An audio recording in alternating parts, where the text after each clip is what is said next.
ગાંધીનગરમાં ટાઇફોઇડના કેસ વધતા અમદાવાદ મહાનગરપાલિકા તંત્ર સતર્ક બન્યું છે। ડિસેમ્બર મહિનામાં અમદાવાદમાં ટાઇફોઇડના 180 કેસ નોંધાયા છે અને શહેરના 26 વિસ્તારમાં પાણી પ્રશ્ને કોર્પોરેશનને ફરિયાદ મળી છે, જેમાં પાણી લીકેજ અને ડ્રેનેજ ઓવરફ્લો થઈ હોય તેવા કેસમાં પાણીજન્ય કેસ સામે આવતા હોય।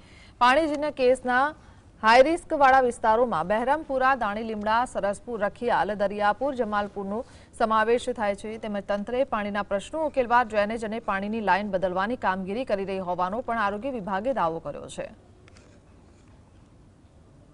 ઝાડા ડિસેમ્બર માસ દરમિયાન 239 કેસીસ, જોન્ડિસના 149 કેસીસ, ટાઇફોઇડના 180 કેસીસ અને કોલેરાનો એક કેસ લાસ્ટ મંથ દરમિયાન રિપોર્ટ થયેલો છે।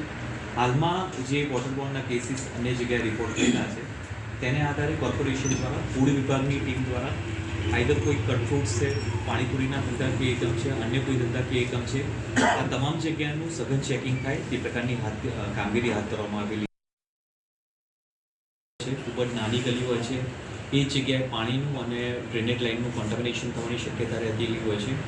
આ જગ્યાને ટોટલ 26 જેટલા વિસ્તાર આઈડેન્ટિફાઈ કરવામાં આવેલા છે। એક શોર્ટ ટર્મના ભાગરૂપે રેગ્યુલર લેવલે આ પ્રકારની જે ડ્રેનેજ લાઇન હોય તેનું ક્લિયરિંગ કરવામાં આવે અને લોંગ ટર્મ એક્શનના ભાગરૂપે આ જે પાણીની લાઇન છે, ગટરની લાઇન છે એને ચેન્જ કરવાની કામગીરી કરવામાં આવે। આવું એક આયોજન ઇજનેરી